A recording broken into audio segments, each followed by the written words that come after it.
जो वनों के वैज्ञानिक प्रबंधन, वन उपज के टिकाऊ दोहन, आरक्षित वन क्षेत्रों में खनन और इको टूरिज्म के संचालन का कार्य करता है। साथ ही वन उत्पादों और प्रमाणित लकड़ी की सरकारी आपूर्ति भी करता है।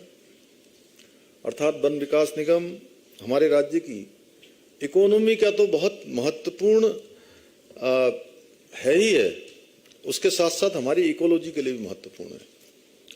और अक्सर मैं कहता हूं कि हमारा जो मॉडल है राज्य का, विकास का मॉडल, वो हम इकोलॉजी और इकोनॉमी दोनों में कैसे संतुलन रहे, कैसे बैलेंस रहे, उसी के आधार पर हम अनेक विकास कार्यों को भी आगे बढ़ाते हैं।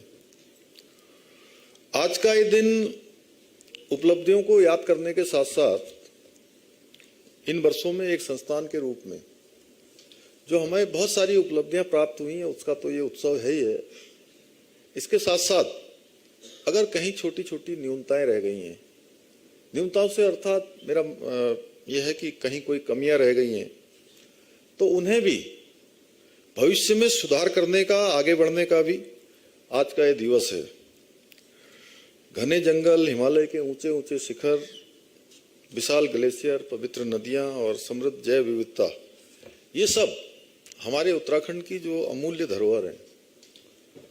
और जब मुझे कहीं भी किसी भी बड़े कार्यक्रम में देश दुनिया में जाने का जब भी मौका मिलता है, मैं किसी कार्यक्रम में होता हूं, तो मुझे लोग कहते हैं कि आप अपने राज्य के डेस्टिनेशन बताइए कि कितने डेस्टिनेशन है। तब मैं कहता हूं कि हमारे राज्य के जो प्रमुख डेस्टिनेशन है, जो प्रचलित हैं, उनको तो आप सब जानते ही होंगे। देहरादून हर कोई जानता है, मसूरी जानता है, हरिद्वार जानता है, ऋषिकेश जानता है, उधर चले जाएंगे तो नैनीताल जानता है, कौसानी जानता है, रानीखेत है, या मुनस्यारी है, इधर चले जाएंगे चक्राता है, औली है, लैंसडाउन है। ये कुछ डेस्टिनेशन है। हमारे चारों धाम है, पवित्र हेमकुंड साहब है, आदि कैलाश है, अनेक धार्मिक स्थल, मां पूर्णागिरी मैया से लेकर अनेक स्थान है। मैंने कहा आप ऐसे लिखेंगे तो आपको बहुत ज्यादा याद आ जाएंगे, तो 50 आ जाएंगे, किसी को उससे ज्यादा आ जाएंगे तो 100 आ जाएंगे। लेकिन आप उत्तराखंड की जब यात्रा करेंगे, जब उत्तराखंड में आप बढ़ते जाएंगे इधर से उधर, उधर से इधर, तो सच में ये डेस्टिनेशन 50 नहीं, 100 नहीं, इनकी संख्या हजारों से भी अधिक होगी,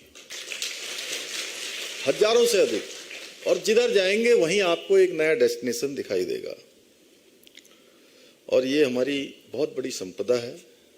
हमारे पास जो प्राकृतिक संपदा है, इसकी रक्षा करना न केवल हमारी जिम्मेदारी है, बल्कि ये हमारी आने वाली पीढ़ी के प्रति ये हमारा कर्तव्य भी है कि हम उनको ये वन संपदा, प्राकृतिक संपदा, जैव विविधता, ये हिम ग्लेशियर, ये वन क्षेत्र पूरी तरह से उनको सुरक्षित करके दें, उनको एक धरोहर के रूप में सौंपें। क्योंकि ये हमारी प्राकृतिक धरोहरें केवल राज्य के आर्थिक विकास के लिए नहीं, बल्कि हमारी लोक संस्कृति के लिए, लोक परंपरा, इसके लिए भी एक महत्वपूर्ण अंग है। साथियों, उत्तराखंड वन विकास निगम ने इन 25 वर्षों की इस यात्रा में अनेक महत्वपूर्ण उपलब्धियां भी हासिल की हैं। और मुझे जानकर प्रसन्नता हुई कि उत्तराखंड वन विकास निगम ने 167 करोड़ रुपए का शुद्ध लाभ अर्जित किया है।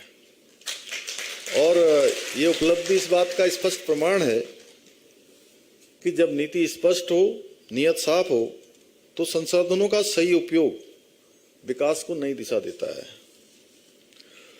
और अभी मैं जब आपका ये प्रेजेंटेशन देख रहा था, या हमारे एमडी नीना जी बोल रही थी, और उसके बाद सुधांशु जी ने बोला, फिर वन मंत्री जी ने बोला, तो सच में हमारे यहाँ पर देखिए कई सारे, जहाँ हम लकड़ी के उसमें काम करते हैं, वन विकास निगम उसको बेचता भी है, उसका विपणन भी करता है, इसके साथ साथ उप खनिज की निकासी करता है। और दोनों ही काम वन मंत्री जी ने अभी बताया कैसे